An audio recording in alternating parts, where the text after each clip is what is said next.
कहीं न कहीं हमारे बहुजन समाज के बड़े बड़े जो नेता हैं उनके विचारधारा अपने आपस में मैच नहीं कर पा रही है। ऐसी कोई बात नहीं भाई साहब, कोई छू नहीं सकता है, ऐसी कोई बात नहीं है। सोशल मीडिया में इस तरीके की बातें आ रही है साहब, तब हम पूछ रहे चंद्रशेखर जाएगा, हजारों चंद्रशेखर पैदा हो जाएंगे फिर। हैं कि गठबंधन सही आदमी से नहीं किया गया। नहीं, ये गलत चीज़ है। किससे गठबंधन किया जाए? ये अफवाहें हैं।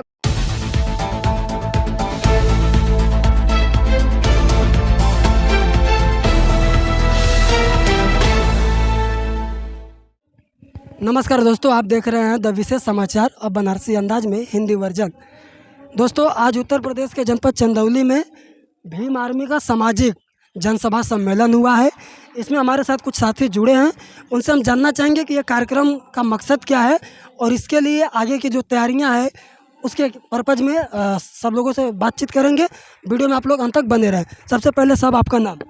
हमारा नाम ज्योतिराम प्रेमी, मंडल सचिव वाराणसी। ये कार्यक्रम का क्या उद्देश्य है, क्यों कराया गया ये कार्यक्रम? एक कार्यक्रम कराया गया अपने समाज को जगाने के लिए, समाज को इकट्ठा करने के लिए, भीम आर्मी को इकट्ठा करने के लिए कि अपने समाज लोग जाके अग्रस्त हो, बोलें, समाज में बोलने की जो शैली है उसको सीखें और एकजुट होकर किसी संगठन या किसी भी चीज़ का विरोध करें जो हमारे खिलाफ है, जो हमारे विरुद्ध जो भी कदम उठे उसके लिए हम लोग लड़ सकें। इसलिए मीटिंग जो है अटेम्प बताई गई है। जो हमारे आए सूचनाएं तो ये बताई जा रही है कि जो मिर्ज़ापुर जो जनपद है वहाँ पे चुनाव हो रहा है, उसकी भी तैयारी यहीं से हो रही है। हाँ, तो वो तो हमारी पार्टी है तो हम लोग तैयारी तो करेंगे ही। यहाँ से कितने लोग जाएंगे वहाँ प्रचार उचार में? अब यहाँ से तो अभी कुछ अंदाज़ा लगा नहीं सकते हम लोग कितने लोग जाएंगे। अच्छा, क्या लगता है साहब आपको कि अभी जो हरियाणा में जो हुआ है, स्थिति आई है आज़ाद समाज पार्टी की और भी जो बहुजन पार्टियाँ हैं, उनके स्थिति से यहाँ की स्थिति क्या देखते हैं आप? पहले तो मैं सभी सम्मानित साथियों को सादर जय भीम करना चाहता हूँ। और जो हरियाणा का रिजल्ट आया है वो थोड़ा से रिजल्ट दुर्भाग्यपूर्ण रहा।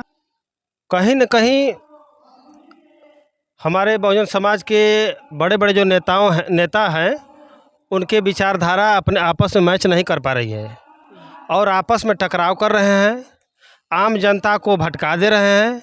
अगर मानवर साहब कहते थे ना कि उनका कहना था कि जो जिस समाज का दल नहीं उसका कोई बल नहीं। अगर हम लोग एक दल बनाकर और एक बल के साथ लड़ेंगे तो कोई भी पार्टी मुकाबला करने के लिए, देखिए बहुजन समाज एक नारा था ना कि 100 में 90 शोषित हैं, शोषितों ने ललकारा है, धन धरती 90 भाग हमारा है, राजपाट पे 90। तो हमको इकट्ठा होना पड़ेगा। क्या लगता है आपको कि यहाँ जो उत्तर प्रदेश में जो चुनाव होने जा रहा है, हरियाणा में तो बसपा और आसपा दोनों का कोई गठबंधन नहीं हुआ, यहाँ उसके पे हिसाब से आप रिजल्ट देखे होंगे, वहाँ का रिजल्ट तो बता रहा है। वहाँ का रिजल्ट देखे होंगे। अगर वही परिस्थिति रहता भविष्य में ऐसे ही होगा। तो यहाँ पे क्या मांग है दोनों पार्टियों के लोगों से?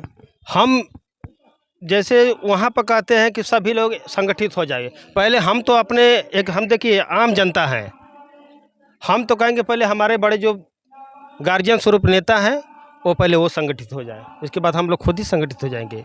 हम लोगों को बहुजन समाज को बांटने का कार्य न करें कोई भी। और लोगों से बात करेंगे। साहब आपका नाम? दिनेश भास्कर। आपको क्या लगता है कि ये सभा कर रहे हैं, फिर जनसभा कर रहे हैं, हरियाणा की स्थिति आपने देख ही लिया, उपचुनाव आपके नज़दीक है, अब भीम आर्मी का क्या एक्शन होगा? देखिए, मैं सबसे पहले आपको बताना चाहता हूँ, भीम आर्मी का जो दिन पे दिन जनाधार है बढ़ता जाएगा। क्योंकि देखिए अभी स्टार्टिंग पार्टी का जो है बहुत कम समय में इतना प्रचलित, जनाधार तो हरियाणा में हमने देख लिया। ठीक है, लेकिन जानते हैं स्टार्टिंग में ही हर काम नहीं होता है। संघर्ष करने के लिए बहुत पापड़ बेलना पड़ता है। कुछ तो रिजल्ट दिखना चाहिए था। रिजल्ट बिल्कुल दिखा है, नगीना का देख लीजिए चंद्रशेखर भाई। रिजल्ट देखिए सर, उसमें दिखा कि नहीं दिखा? नगीना का रिजल्ट आपको फिर कमी कहाँ से रही कि वहाँ पे आपका एक भी रिजल्ट नहीं दिख रहा है? देखिए कमी नहीं है, ठीक है। हमारे लोगों के अंदर क्या है, जो जागरूकता है अभी जो है कि सही तरीके से वहाँ के लोगों में नहीं हो पाया है। जिस दिन वहाँ के लोगों से ये रिपोर्ट मिली जो भीम आर्मी के कार्यकर्ता है कि गठबंधन सही आदमी से नहीं किया गया। नहीं, ये गलत चीज़ है।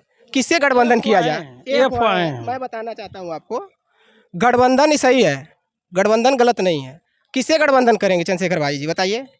जो बहुजनों की बात करें, की बात कौन सुनता है? बीजेपी सुनती है?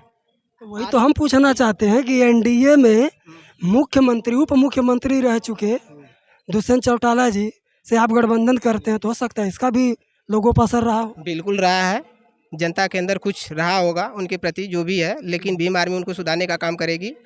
आपको क्या लगता है साहब? ये सर सही बोले हैं सर कि जैसे भीम आर्मी काम कर रही है अपना, उसके बाद गठबंधन जरूरी नहीं है, लोगों काम कर रहे हैं, जनाधार बढ़ रहा है, धीरे धीरे उसका आपके सामने दिखेगा। एक खबर आई है वो हम जानना चाहेंगे, लारेन बिश्नोई करके एक गैंग चलता है, उसके तरफ से सूचनाएं मिल रही है कि भाई साहब को रडार पर ले रहा है, इसे मारने की धमकी दे रहा है। ऐसी कोई बात नहीं, भाई साहब को कोई छू नहीं सकता है, ऐसी कोई बात नहीं है। सोशल मीडिया में इस तरीके की बातें आ रही है साहब, तब हम पूछेंगे। चंद्रशेखर जाएगा, हजारों चंद्रशेखर पैदा हो जाएंगे फिर, और क्या।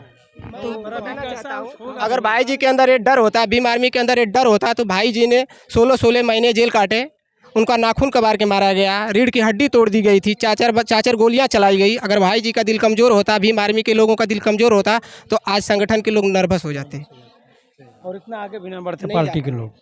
जो आज नगीना में सांसद है भैया, वो आपको नहीं देखने को मिलता। अगर वो टूट जाते तो हम लोग यहाँ खड़े नहीं होते, अगर वो टूट जाते। राम जी का सपना था, उस सपना को साकार करने के लिए चंद्रशेखर भाई ने इंसान के रूप में देवता बन करके बहुजनों की आवाज़ उठाने के लिए आए हैं। बहुजन समाज जो पार्टी के लोग हैं वो लोग तो उल्टे दिशा में। देखिए, हर घर में 4 भाई हैं, तो चारों भाइयों को कोई अच्छा नहीं करता है, चारों भाई मिलकर नहीं रह पाते हैं। 4 भाई हैं तो 4 भाई हैं, तो एक भाई उसमें जरूर नालायक निकलता है, तो इसका मतलब नहीं कि सारे भाई खराब हो गए। आप क्या कहना चाहते हैं, कौन नालायक है? देखिए, हमने क्या कहा, मैंने किसी का नाम नहीं रखा, ठीक है।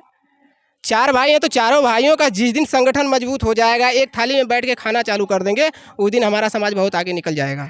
कोई ये उम्मीद करेंगे कि आप लोगों की बातें सही हो, जो उपचुनाव हो रहा है इसमें रिजल्ट अच्छा है। तो दोस्तों, आप लोगों को हमारे इस सवाल जवाब में क्या अच्छा लगता है, क्या बुरा लगता है, किन चीज़ों की कमी दिखाई दे रही है, और आपको क्या लगता है कि उपचुनाव में भीम आर्मी आज़ाद समाज पार्टी की स्थिति क्या होगी बसपा के मुकाबले, अन्य पार्टियों के मुकाबले? कमेंट बॉक्स में ज़रूर कमेंट करके बताएं। द विशेष समाचार हिंदी वर्जन संदीप कुमार चंदौली से बहुत बहुत धन्यवाद।